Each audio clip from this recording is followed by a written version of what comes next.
Rastafarianism. You know Rastafarianism is a religion, right? So here's what happened. Marcus Garvey was a Jamaican who was living in the States, right? And he started what you now know as the Black Consciousness Movement. In the United States, there was a racial segregation like here in South Africa during apartheid, right? And he rose up in the black community preaching the gospel that you must have pride in your skin as a black person. But he kept on saying that there shall be a leader in Africa who shall unite all the blacks around the world. And many black people took this as a prophecy. So what happened now was, when Jamaica became independent in the Caribbean, there was a man who visited Jamaica, a head of state, for the first time, and Jamaica had gone for some time without rain.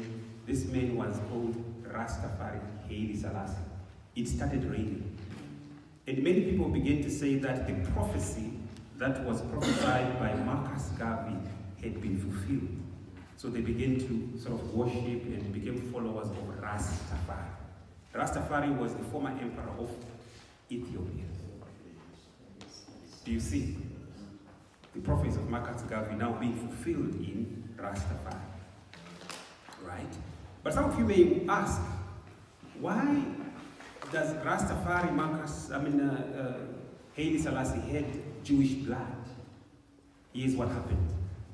How many of you remember the story from the book of Kings? The story of Queen of Sheba. Sheba was ancient Ethiopia. She traveled to see King Solomon, who was wise, right? She had heard about his wisdom, she had heard about his wealth, that his servants were playing with gold and diamonds in his palace. So she prepared hard questions to go and ask him and some gifts.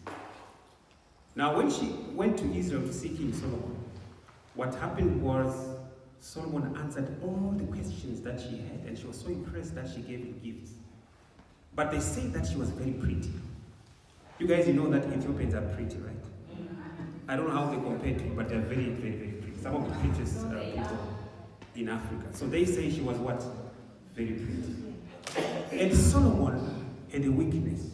Who remembered the weakness of Solomon? King Solomon.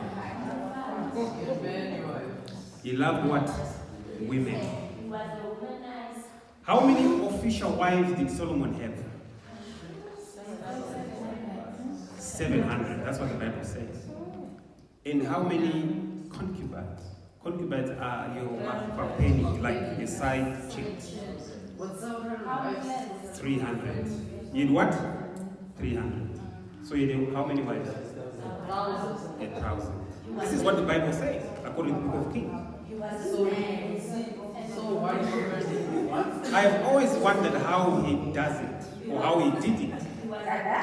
Because one woman is problematic enough. What about 1,000? So, what happened now was, obviously because she was pretty, she came back what? Pregnant. And then she gave birth to a son called Menelik. Menelik the First, right? I remember I spoke about this in Ethiopia, and Ethiopians told me what I did not know. They said, in fact, Gabriel, you're right, but what happened was Solomon tricked the queen of Sheba because he was wise. What happened was he prepared food for her, dinner, and it was salty.